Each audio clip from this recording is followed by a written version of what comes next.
Hello मेरे दोस्तों, कैसे हैं आप लोग। मेरी उम्मीद और मेरा विश्वास आपके साथ है सब कुछ अच्छा और बेहतर होगा।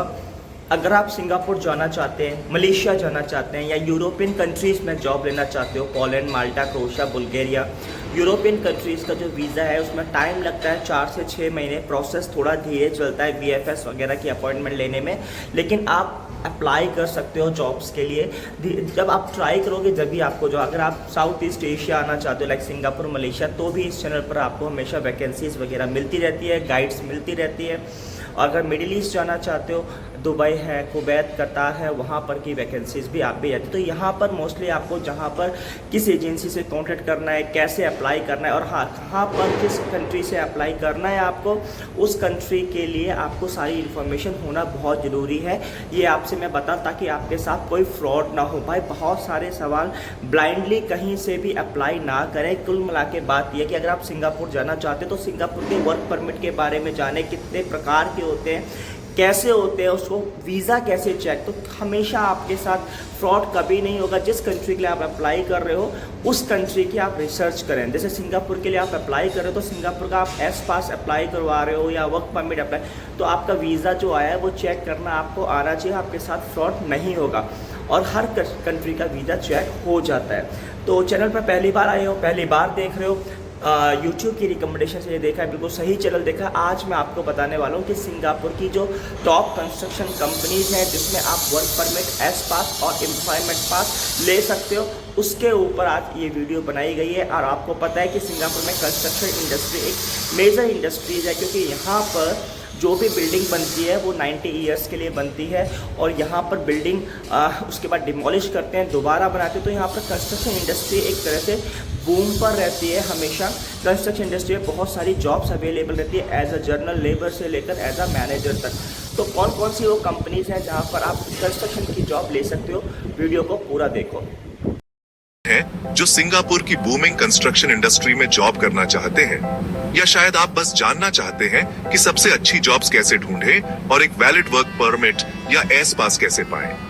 आज मैं आपको सब कुछ बताऊंगा, सीधी बातें, कोई शुगर कोटिंग नहीं। सबसे पहले सिंगापुर ही क्यों? यहाँ का कंस्ट्रक्शन सेक्टर बहुत बड़ा है, जिसमें आइकॉनिक स्काईस्क्रेपर्स से लेकर लेटेस्ट इंफ्रास्ट्रक्चर तक के प्रोजेक्ट्स हैं। स्किल्ड वर्कर्स की हमेशा डिमांड रहती है। Engineers, foreman, site supervisor, mason, carpenter, plumber और ऐसे कई और रोल्स।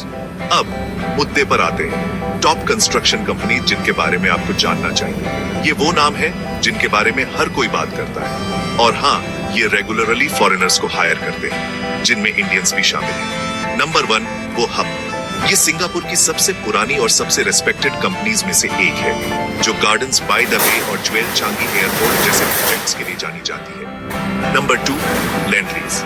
ये कंपनी इंटरनेशनल है और इसे हमेशा एक्सपीरियंस्ड इंजीनियर्स और मैनेजर्स की जरूरत होती है। तीसरा, ससंग्योंग इंजीनियरिंग एंड कंस्ट्रक्शन। ये कई हाई राइज बिल्डिंग्स और मेगा प्रोजेक्ट्स के पीछे है। शिमिजू कॉर्पोरेशन, गैमन लमचान, बड़ी कॉन्ट्रैक्ट्स और डाइवर्स वर्कफोर्स वाली सीरियस प्लेयर्स। ठीक है, तो आपको जॉब कैसे मिलेगी? स्टेप 1, अपना CV अपडेट करें, अपने एक्सपीरियंस, स्किल्स और सर्टिफिकेशंस को हाईलाइट करें। स्टेप 2, हर कंपनी की ऑफिशियल वेबसाइट पर जाएं, करियर या जॉब्स सेक्शन देखें। स्टेप 3, सीधे अप्लाई करें, jobs TV, job street, LinkedIn please.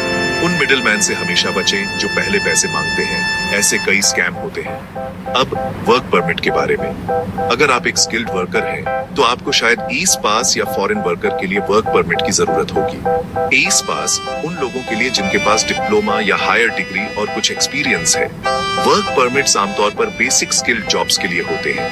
Higher करने वाली कंपनी आपके बिहाफ पर इन परमिट्स के लिए अप्लाई करती है, लेकिन आपको एलिजिबिलिटी क्राइटेरिया पूरा करना होगा, जैसे एज, क्वालिफिकेशंस और सैलरी रिक्वायरमेंट्स। एक बड़ा टिप, अगर आपने अभी तक अंग्रेजी नहीं सीखी है तो कुछ बेसिक इंग्लिश सीख लें। कम्युनिकेशन, सेफ्टी और इंटरव्यूज। और आखिर में, कोई भी कदम उठाने से पहले हमेशा Singapore ministry of man power की वेबसाइट चेक करें। रूल्स बदलते रहते हैं और अपडेटेड रहना आपकी जिम्मेदारी है। तो अगर आप सिंगापुर में अपना करियर बनाने के बारे में सीरियस हैं, तो इन कंपनीज से शुरुआत करें। स्कैम से सावधान रहें और अपनी स्किल्स पर ध्यान दें। कौन जानता है, शायद आप ही अगले मरीना बे सैंड्स को बनाने में मदद करें। Good luck. और अगर आप ऐसी और गाइड्स चाहते हैं तो सब्सक्राइब करें और कमेंट्स में अपने